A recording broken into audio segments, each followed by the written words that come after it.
Buenas hermanos y amigos, bienvenidos a cada uno de ustedes a esta nueva sección del canal donde estaremos hablando sobre tips y consejos para poder estar estudiando la Biblia de mejor manera. En esta ocasión estaremos hablando sobre 5 principios de hermenéutica para poder interpretar correctamente las escrituras. Espero que sea de bendición a tu vida y bienvenidos a esta nueva serie.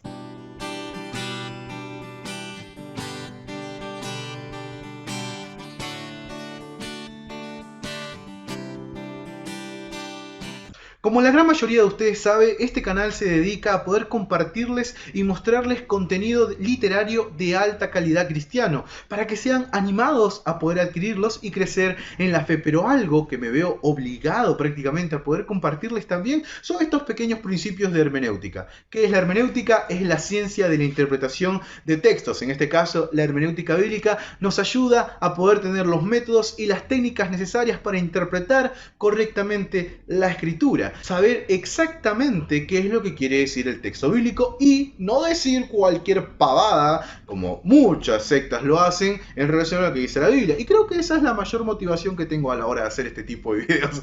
Así que te animo también a que se lo puedas compartir con otra persona que quiere entender la Biblia y que está en estos lugares. Sería muy bueno. Cualquier clase sobre hermenéutica bíblica bien enseñada debe tener al menos estos 5 principios. El principio literal. Cuando hablamos de interpretar la escritura literalmente, no estamos hablando de un literalismo rígido y riguroso en el sentido de esclavizante. No. Estamos hablando de que la interpretación literal significa que entendemos a la escritura en su sentido normal, incluyendo figuras de lenguaje como parábolas, hipérboles, metáforas y simbolismos. ¿A qué me refiero con esto? Si la mesa es blanca, la mesa es blanca y no es que la mesa es blanca porque el sol está ascendiente. No hay nada más que simplemente la interpretación normal del texto. La mesa es blanca. La escritura debe leerse de manera natural. En años pasados, los teólogos hablaban de esta palabrita que se llama usus iokenai, que significa que las palabras de la escritura deben ser interpretadas de la misma manera que las palabras que se entienden en el uso cotidiano. Es decir, no le demos un simbolismo más allá del que ya se está diciendo. Dios nos ha comunicado a nosotros su palabra mediante el lenguaje humano y no hay una razón para asumir que no fue comunicado de una manera obvia y simple. Sus palabras se deben entender tal como interpretaríamos un discurso normal. Te está diciendo de manera lineal algo, es eso. Y aunque obviamente hay lenguaje figurativo, hay lenguaje simbólico, es de manera ocasional dentro de la escritura y esas cosas se hacen muy evidentes debido al contexto, los lugares y cómo son empleados. Lo primero que un intérprete cuidadoso debe hacer es buscar el significado literal. No hay lugar para una interpretación mística, profunda, desconocida, secreta, espiritualizada. No. Algunos pasajes apocalípticos como Zacarías, Daniel, Apocalipsis, Isaías y demás contienen figuras y símbolos que deben ser estudiados cuidadosamente para conocer la verdad literal que están tratando de decir, pero esa clase de lenguaje simbólico no es la norma dentro de la escritura y es notable cuando se emplea. No es algo que, sí, a partir de acá está hablando en literal y a partir de acá en simbólico porque yo lo digo. No, hay una forma de entenderlo y por eso estamos acá hablando. Hay una forma de comprender que a partir de un momento está hablando de manera simbólica. Muchos pasajes proféticos dan cuenta de esto, pero tú no puedes agarrar algún libro en Gálatas, en Efesios, que es enseñanza directa a la iglesia. No.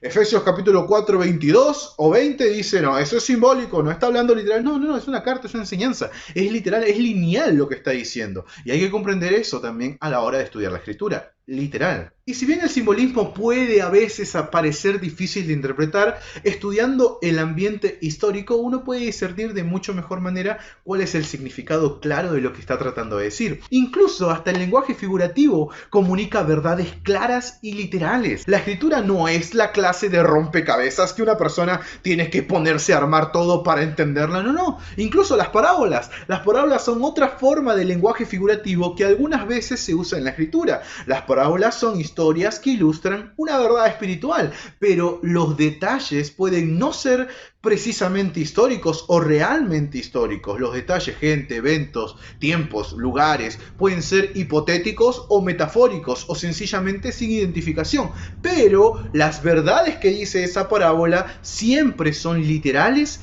irreales. Los que abandonaron este método de interpretación bíblica en favor de una interpretación mística, alegórica, secreta, escondida, espiritual, hacen a un lado toda esperanza de lograr una exactitud o una coherencia.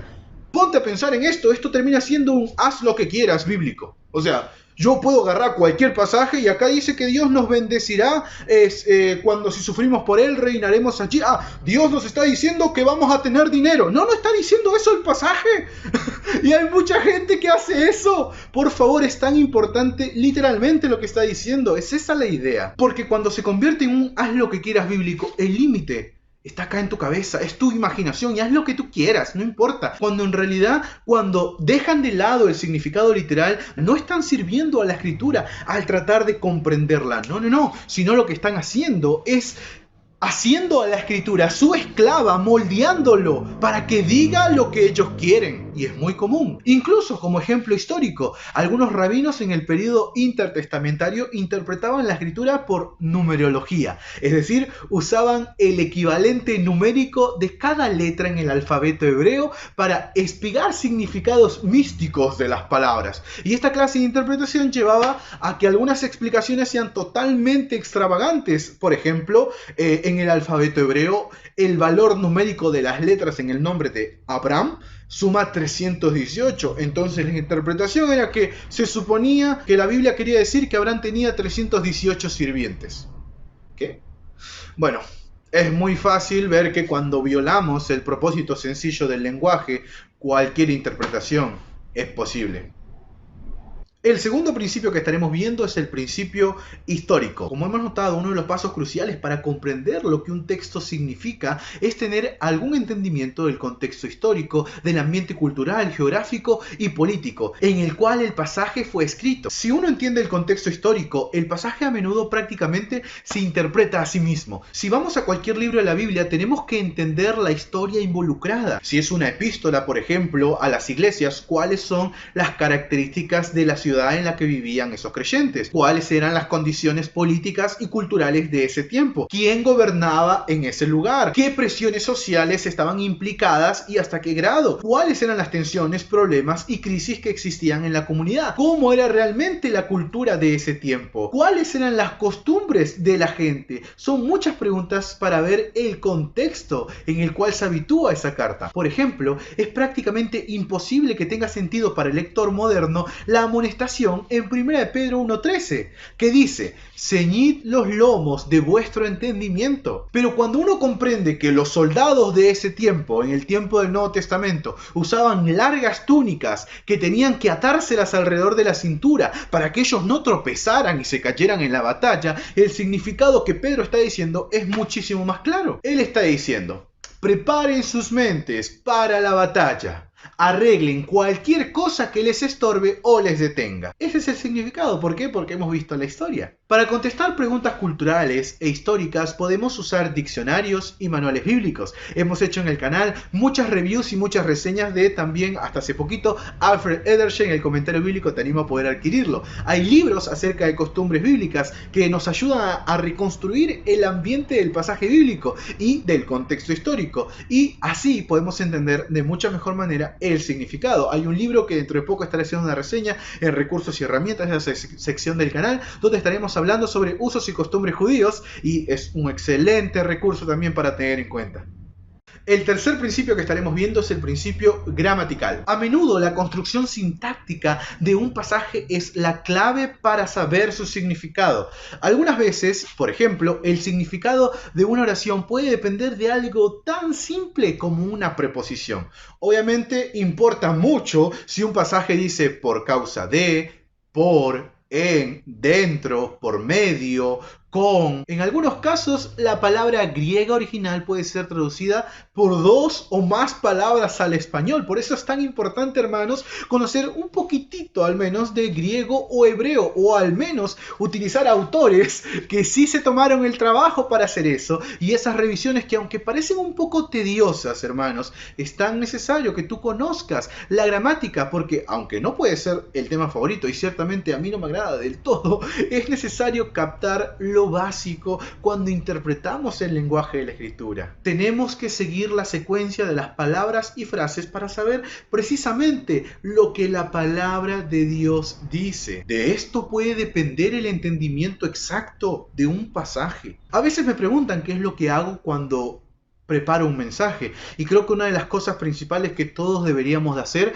es estudiar el texto bíblico en su lenguaje original, sea en hebreo o sea en griego. Deberíamos de fijarnos el orden apropiado de las palabras y oraciones. Deberíamos pasar por la estructura de la oración y por la gramática, y así podríamos saber qué es lo que exactamente se dijo. Esto incluso podría ser un poco tedioso, pero cualquier persona que está dispuesta a invertir un poco de tiempo y esfuerzo realmente es muy edificante y muy preciso por sobre todas las cosas. Podemos usar incluso traducciones interlineales que serían muy interesantes que puedas tener del griego hebreo al español, como hay diccionarios y hay otras cosas más que sería muy bueno. Lo mínimo sería acudir a un buen comentario. Tomamos nota de aquellos autores que dedicaron tal vez su vida y muchos años de ella para poder hacer estudios y también hacer a un lado aquellos autores y autoproclamados profetas y apóstoles y predicadores que directamente ni le dan interés a este tipo de cosas. Aprendamos a hacer un estudio bíblico inductivo, rompiendo los versículos, mostrando sustantivos, verbos, modificadores y otras partes del idioma para ver el significado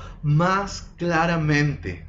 El cuarto principio que te quiero mostrar en esta tarde es el principio de la síntesis. Los reformadores usaban la expresión escritura, scripturam interpretarum, o la escritura se interpreta con la escritura. Con esto querían decir que los pasajes oscuros de la escritura debían ser entendidos a la luz de los pasajes más claros. Si la Biblia es la palabra de Dios, debe ser consecuente con ella misma. Ninguna parte de la Biblia puede contradecir a otra. Un autor divino, el Espíritu Santo, inspiró toda la Biblia, de modo que debería de existir una universalidad, una unidad maravillosa sobrenatural. El principio de la síntesis pone a la escritura junto a la escritura para llegar a un significado claro y consecuente. Si nos atenemos a la interpretación de un pasaje que no cuadra por ahí con algún otro pasaje, uno de los dos pasajes está mal, o los dos están mal interpretados. Entonces el Espíritu Santo no disiente, no pelea consigo mismo. Y los pasajes con significados obvios deben interpretar a los pasajes que suenan un poco más misteriosos. Uno nunca debe construir una doctrina en base a un pasaje oscuro o que no es suficientemente claro. Cuando tengo la oportunidad de enseñar a la iglesia algún pasaje en la Escritura, a menudo lo que hago es dirigirme a diferentes partes de la Biblia que hablan de la misma idea. ¿Por qué? Porque la Escritura se interpreta a sí misma. Entonces vamos a encontrar diferentes lugares donde está la misma idea. Por eso es tan importante los estudios de referencia cruzadas. En el libro de Packer, Dios ha hablado, dice la siguiente frase que me encanta muchísimo: la Biblia parece una orquesta sinfónica con el Espíritu Santo como su director principal. Cada instrumentista ha sido persuadido voluntaria, espontánea y creativamente a tocar sus notas tal como el gran director lo deseaba, aunque ninguno de ellos podía escuchar toda la música como un todo. El punto de cada parte solamente se vuelve completamente claro cuando lo vemos en relación a todo el resto. Pedro decía lo mismo incluso cuando escribió: acerca de esta salvación han inquirido e investigado diligentemente los profetas que profetizaron de la gracia que fue destinada para vosotros. Ellos escudriñaban para ver qué persona y qué tiempo indicaba el Espíritu de Cristo que estaba con ellos. 1 Pedro 1, 10 al 11. Ni los escritores bíblicos sabían siempre el significado completo de lo que estaban escribiendo, pero hoy, debido a que tenemos el Nuevo Testamento completo, podemos ver que la Biblia se conecta en un todo glorioso y comprensible. Y el quinto y último principio que quiero enseñarte es el principio práctico. La pregunta final que tenemos que hacernos siempre es: ¿y qué? O sea, ¿qué tiene que ver todo esto conmigo? Segunda de Timoteo 3:16 dice lo siguiente: toda la escritura es inspirada por Dios y es útil Toda la escritura se aplica a nuestras vidas de una manera u otra. Es beneficioso, dice la Biblia, para la enseñanza, para la corrección, para la instrucción en justicia. La enseñanza es la verdad básica divina, el principio que enseña cualquier pasaje, abarca el principio por el cual vivimos. Por ejemplo, la Biblia contiene doctrinas respecto al matrimonio y a la familia. Debemos aplicar esas enseñanzas a nuestras vidas. Corrección. La corrección es la manera en que las Escrituras desenmascaran nuestro pecado y revela nuestra culpa y saca a relucir el pecado, lo oculto hacia la luz. Cuando aplicamos la enseñanza, el primer paso es dejar que la Escritura nos reprenda, y la reprensión lleva a la corrección, que incluye apartarse del pecado por el cual fuimos reprendidos. Luego viene la instrucción en justicia, que es el trazo del sentido nuevo y justo en respuesta a la doctrina verdadera. Esa es la obra práctica de la palabra de Dios. Una última cosa antes de irnos. Por valioso que sean los 5 principios que acabamos de ver, no tiene absolutamente ningún sentido sin que el Espíritu Santo nos ilumine. El ministerio iluminador del Espíritu Santo es la clave para comprender todas las verdades de la Escritura. En 1 Corintios capítulo 2, Pablo escribe: y nosotros no hemos recibido el espíritu de este mundo, sino el espíritu que procede de Dios, para que conozcamos las cosas que Dios nos ha dado gratuitamente. Pero el hombre natural no acepta las cosas que son del Espíritu de Dios, porque le son locura y no las puede comprender, porque se han de discernir espiritualmente. Capítulo 2, versículos 12 y 14. Pablo en este versículo estaba describiendo el ministerio de la iluminación del Espíritu Santo. Solamente el Espíritu Santo puede mostrarnos la verdad espiritual. Cualquiera puede escuchar los hechos, hermanos, estudiar enseñanza de otras personas y obtener algo de conocimiento intelectual del significado de la Escritura. Puede ser historiógrafos, pueden ser un montón de personas que ven la historia y escuchan lo que sucedió, pero sin el Espíritu Santo, la Biblia no va a poder en absoluto penetrar y transformar el corazón humano, porque es locura. Con el Espíritu Santo de Dios viene la iluminación, el verdadero entendimiento de lo que se ha escrito. Cada creyente tiene el Espíritu Santo, Efesios 1:13, el que inspiró a los escritores para escribir la Escritura. La palabra de Dios dice que quien inspiró es el Espíritu Santo. Eso significa que la obra máxima del Espíritu Santo es la Biblia. Regularmente, cuando leo un libro y no llego a comprender un poco, me encantaría tener al autor delante mío y decirle: ¿qué quisiste escribir? Muchas veces desearía tener eso, pero no lo tengo porque tal vez el autor ha fallecido o no puedo contactarme con él. Pero el cristiano siempre tiene disponible al autor de la Biblia, el Espíritu Santo que vive dentro de cada uno de nosotros y puede ayudarnos a entender la palabra de Dios. Y un punto clave en esto: el ministerio iluminador del Espíritu Santo no puede reemplazar el estudio concienzudo de las Escrituras. Los dos van de la mano, los dos obran juntos. Debemos mantener en mente que Dios mismo requiere que seamos diligentes. Cuando exploramos la Escritura cuidadosa y concienzuda, el Espíritu Santo usa cualquier herramienta que podamos adquirir, cualquier sabiduría piadosa a la que nos expongamos, como medios para iluminar nuestros corazones. Todo cristiano debería de guardarse cuidadosamente de la mala interpretación bíblica. 1 Juan 2:27, un texto que a muchos les encanta, dice: la unción que habéis recibido de Él permanece en vosotros y no tenéis necesidad de que alguien os enseñe, pero como la misma unción os enseña acerca de todas las cosas y es verdadera y no falsa, así como os enseñó, permaneced en Él.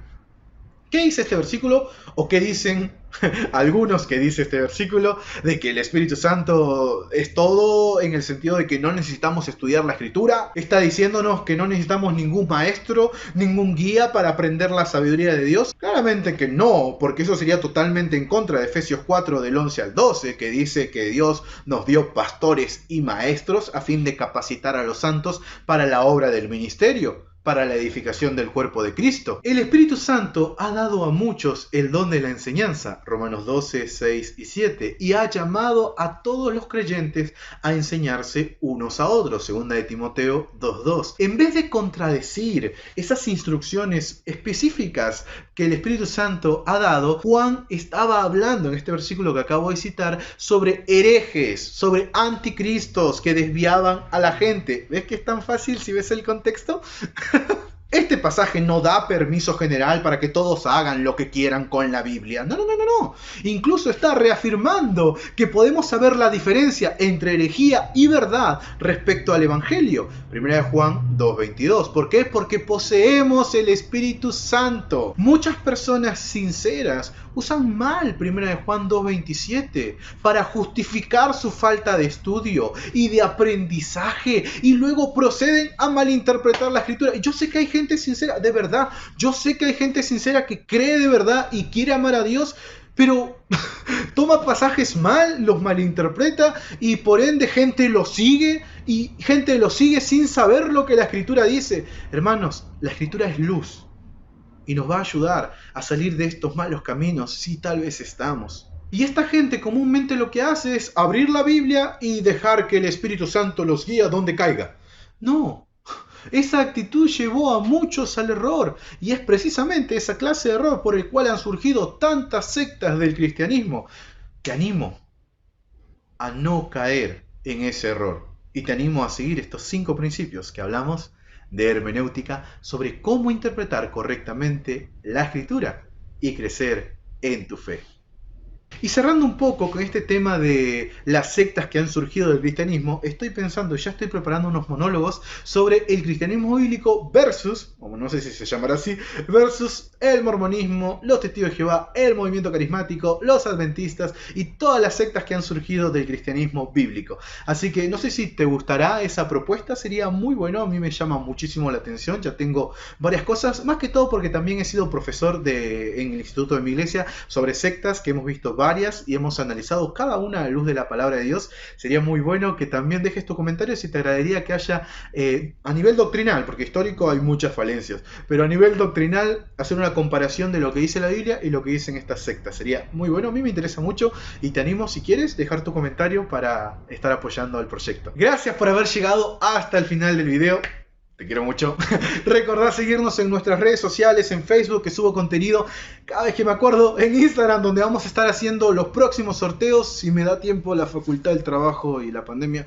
Y tenemos en WhatsApp un club de lectura que hay que desempolvar un poquito, pero tenemos un grupo en el cual compartimos nuestras lecturas, compartimos material también, algunos archivos en PDF y muchas otras cositas más. Espero que este video haya sido de bendición a tu vida. Deja tu comentario apoyando el proyecto y tu like para saber que este tipo de contenido te agradas y me animes a seguir subiendo mucho más. Un saludo gigante de parte de todo el equipo de Pequeña Piedra, o sea yo, y nos vemos en el próximo video.